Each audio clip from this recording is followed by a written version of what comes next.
Scenes of a stunned Canada as Team USA pulls off its biggest upset since the 1980 Miracle on Ice. We got beat by a better team. They were skating a lot faster, but you know what? This is a learning curve for Team Canada. We're coming back. It ain't over. Both American teams are in the hunt for a medal in tonight's free dance. Bode Miller finally gets his gold, and we talk to Picabo Street about why the U.S. ski team is on fire. I always knew that someone would come along and they would beat my records, and I wanted that.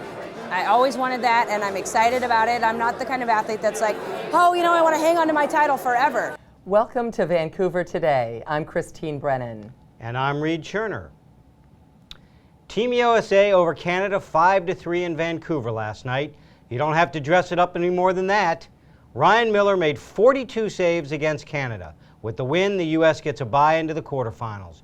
USA Today reporter Kevin Allen, who predicted this upset, breaks down the action for us.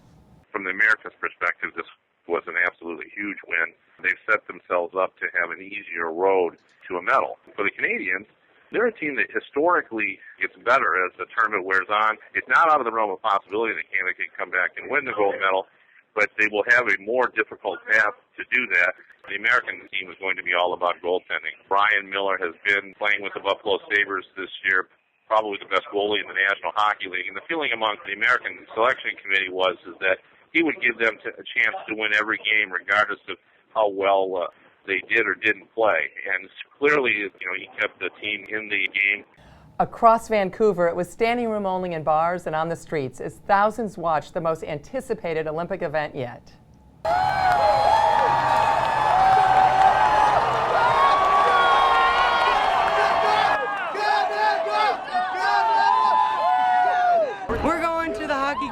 We're going to that bar right over here because we've tried about 7 just now.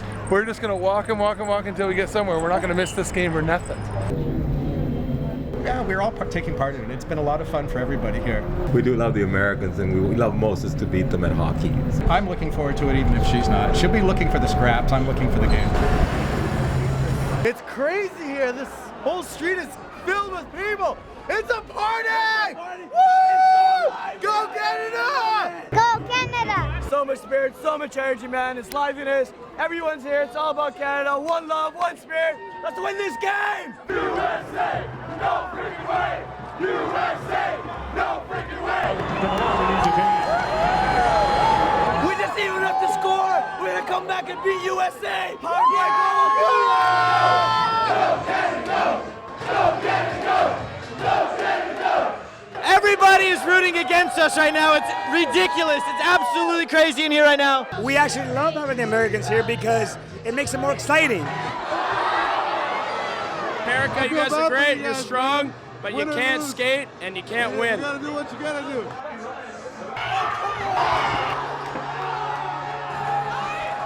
USA, you know, you guys got, today you play better hockey, but you know, just enjoy the moment because we're going to learn from this and we're going to wipe you out. It's been 50 years since the United States beat Canada in Olympic men's hockey.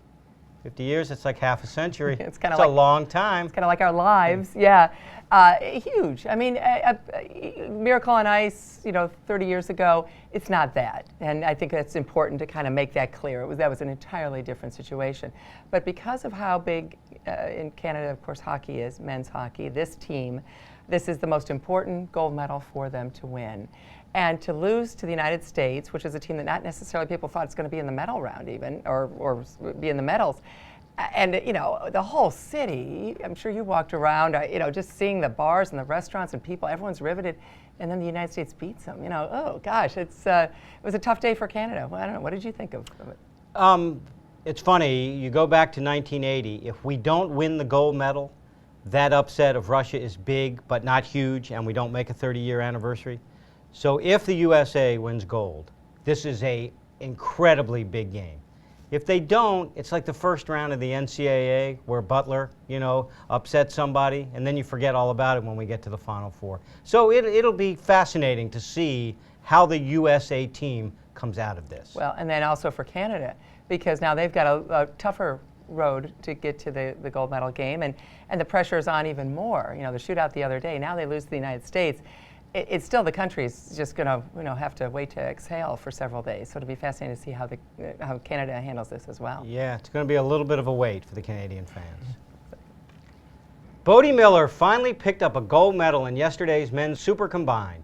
It is the 5th Olympic medal of his career. USA Today reporter David Leon Moore explains the Bode Miller transformation.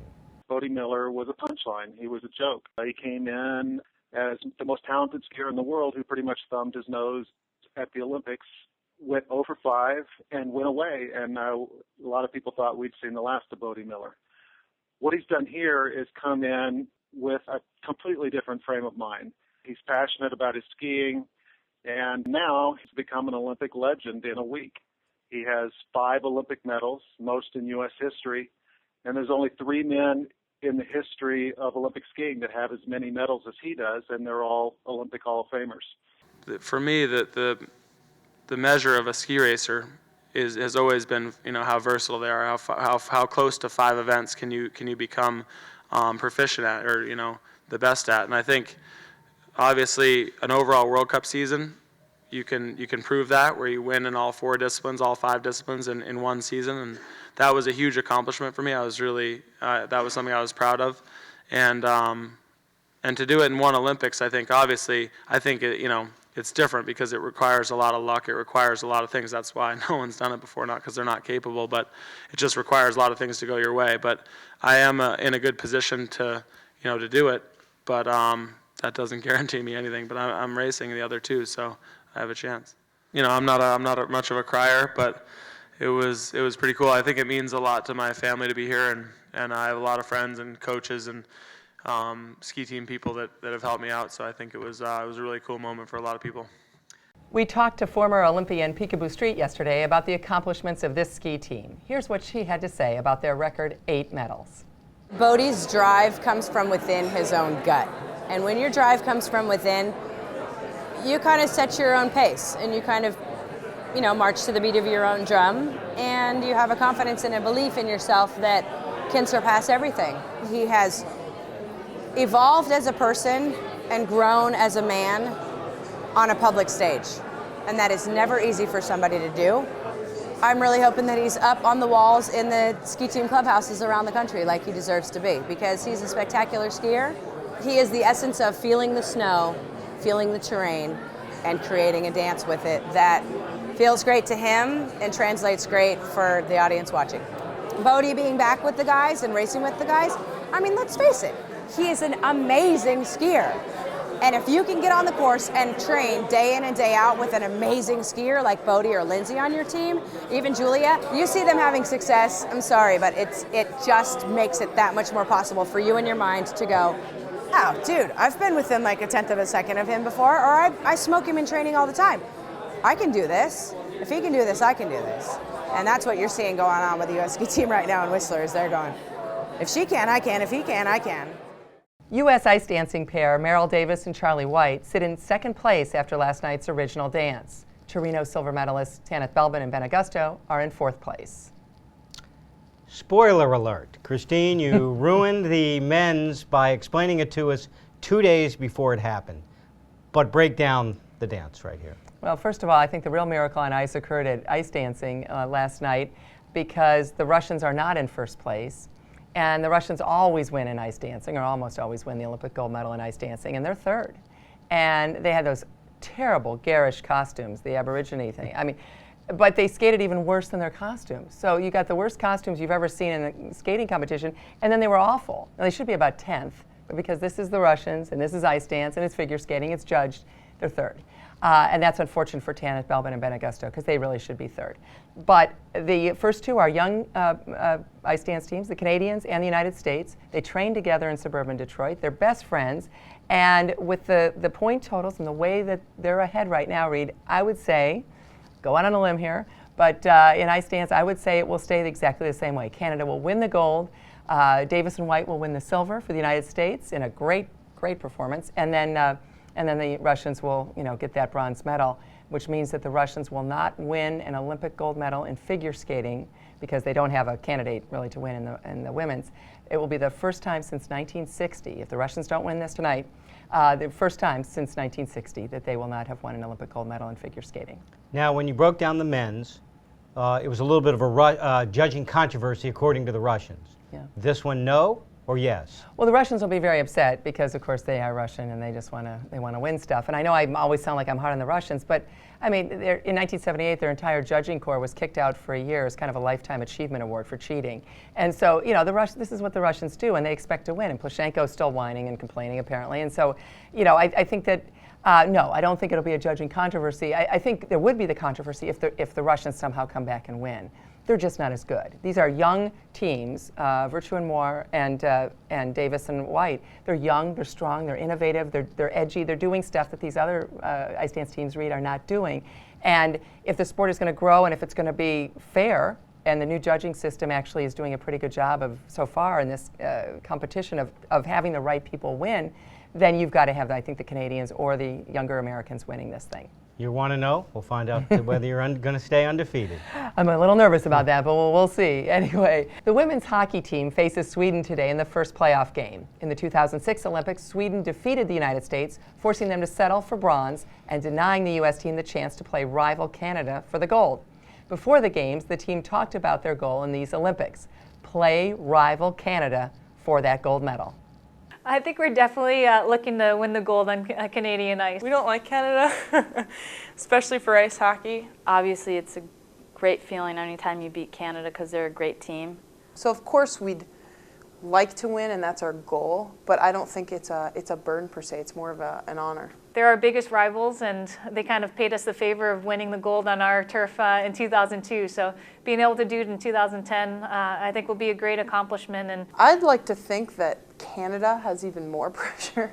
You know, they're hosting the Olympics. They're the defending gold medalist, and hockey is their national sport.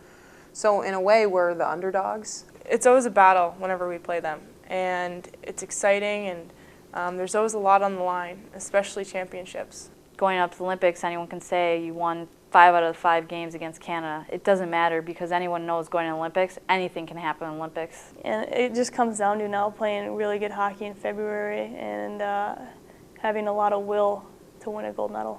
I loved playing in Canada. I love playing every time in Canada. I mean, it doesn't matter if the fans are screaming against you, you know, or for you. It's going to be against us when we're in Vancouver, but I just love having people in the stands. a pretty hostile but exciting environment up there. Today is the 30th anniversary of the Miracle on Ice game. It's definitely a day for hockey. Christine, you had a little chat with Michael Eruzione, who had a little something to do with that gold medal. Yeah, just a little something. Yeah, with about 10 minutes to go, he scored the winning goal. And as he's always said, if the puck comes off the boards 1 inch one way or the other, he's building bridges, as opposed to having a life of speeches and golf tournaments as the captain of the U.S. team, scoring the winning goal 30 years ago today. I talked to him today, and it turns out he's already back in Boston, and he's coaching as assistant coach for the Winthrop High School boys hockey team, and he was out on the ice with them, and he said he would get a $5 penalty every time he answered his cell phone. The kids were going to dock him $5, and he said he was in the hole for like $200 or $100 because his phone was ringing so much, talking to him about all this. But he had a great point. He said so many people still come up to him and say, I remember where I was when you guys beat the Russians, beat the Soviets, and 30 years ago today. And he said, think about it. Most people remember where they are or where they were for bad things. September 11th, Kennedy's assassination, Martin Luther King, whatever it might be. He said, isn't this wonderful that they remember where they were for something good? And Eruzione's the best. He's great. He hasn't changed one bit.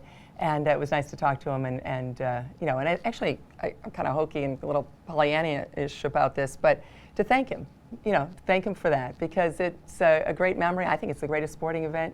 I wasn't there. I was still in college. You weren't there, were you? No. No. But I think it's the greatest sporting event ever, the greatest result ever, greatest sports story of all time.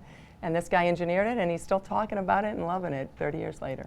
It's something to do something, and 3 decades later, people still remember it very vividly. Well, we survived the hockey game and another episode of Vancouver Today. We're leaving you with what fans had to say about today's anniversary of that epic Olympic hockey game in Lake Placid. Christine and I will be back tomorrow.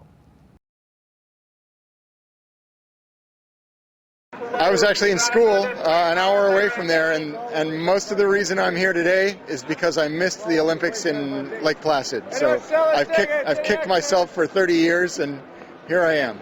It's just amazing. I mean, you just got goosebumps watching it and realizing that we were going to win a game that nobody ever thought we'd have a chance of winning.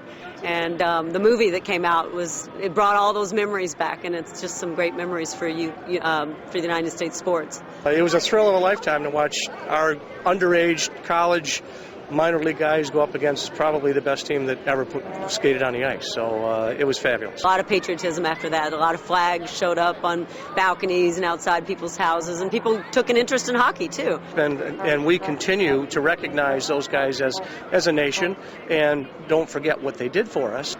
Just a big source of national pride when Eruzione scored the final goal, and we were all ecstatic. It was such a is a symbolic victory over the Russians, and the end of the Cold War and all that kind of stuff, and kind of a validation of American hockey.